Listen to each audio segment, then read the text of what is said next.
comprendre un tableau dans Google Sheets. Bonjour à tous. Dans cette vidéo, nous allons apprendre à comprendre et utiliser un tableau dans Google Sheets. Le tableau, c'est la base du travail sur un tableur. Il permet d'organiser des informations, classer des données, faire des calculs, créer des listes, analyser des informations. Cette vidéo est destinée aux débutants et nous allons découvrir simplement comment fonctionne un tableau. Alors tout d'abord, qu'est-ce qu'un tableau? Un tableau est un ensemble de cellules organisées en lignes et en colonnes. Chaque cellule peut contenir du texte, des nombres, des dates, des calculs. On va faire un exemple simple. Un tableau peut servir à gérer une liste de clients, un budget, des notes, des produits, un planning. Le but, c'est d'organiser les données de manière claire. Maintenant, parlons des colonnes. Dans Google Sheets, les colonnes sont verticales. Elles sont identifiées par des lettres A, B, C, D. Ça, on en a déjà parlé. Donc, par exemple, ici, colonne A, on a le prénom, colonne B, l'âge, colonne C, la ville, colonne D, le prix. Une colonne égale une catégorie d'informations. Les lignes sont horizontales, elles sont identifiées par des chiffres, 1, 2, 3. Je sais que je me répète, mais c'est important de le comprendre, car c'est les notions de base d'un tableau. Donc, chaque ligne représente souvent une personne, un produit, une information complète.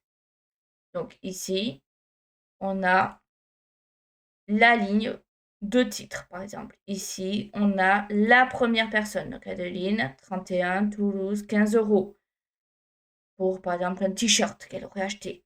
Tata, 32, Bordeaux et pas de prix. C'est une information qui serait manquante, qu'il faudrait compléter. Concernant les cellules, bon, on en a déjà parlé, une cellule, c'est les petites cases.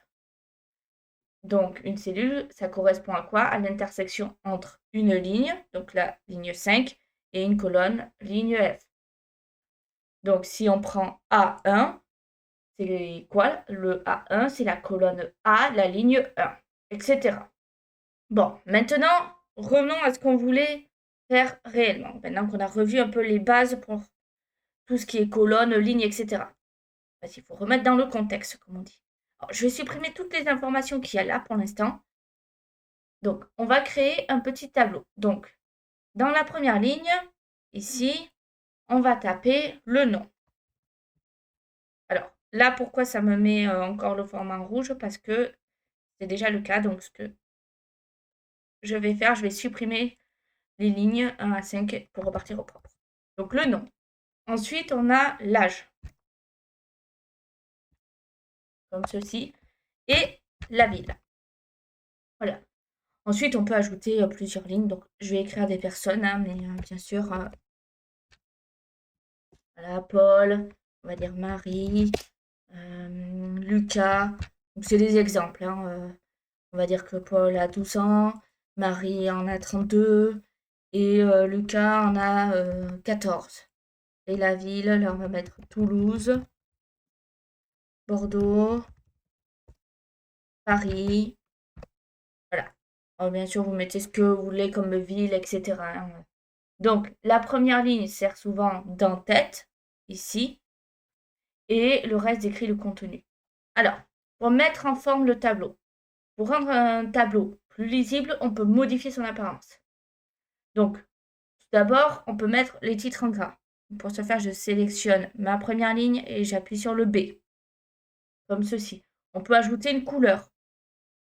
Je peux dire rouge. Je peux centrer le texte.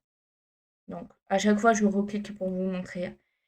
Et je peux ajouter des bordures. Alors, chose importante à savoir, si je fais ceci, là, ça, j'ai ajouté des bordures partout. Je suis d'accord. Mais en fait, c'est pas considéré comme un tableau. C'est juste quelque chose de rempli avec des cellules, mais c'est pas un tableau. Donc, mais je continue quand même les explications. Donc, en cliquant entre les colonnes, je peux les agrandir ou au contraire décider de les rétrécir, comme ceci. Donc, je peux également, donc là c'était pour les colonnes, je peux modifier une ligne, donc agrandir ici par exemple, ou rétrécir si je veux aussi. etc. Là, je vous ai montré la base. Donc, je vais supprimer tout ceci. On va faire ceci, supprimer les lignes de 1 à 10. Et on va partir sur un véritable tableau. Donc, on fait insertion, tableau. C'est fini. Et là, comme on peut le voir, on a tableau vide. C'est très bien. Et ça, c'est vraiment un tableau, en fait. Si je me décale, on peut voir que ça va jusqu'à 6. Là, c'est un tableau, ceci. Donc maintenant, ça veut dire quoi? Ça veut dire qu'il va falloir renommer ici. Là, par exemple, je mets nom, prénom, ville, âge, par exemple la couleur, donc ou les couleurs, on va dire plutôt, et le manga, par exemple, on préfère. Voilà. Supposons que c'est un sondage sur des personnes. On aurait ça. Ça, c'est un tableau. Maintenant, on peut trier des informations. Donc, Google Sheets, cela permet de trier des données et de les organiser automatiquement.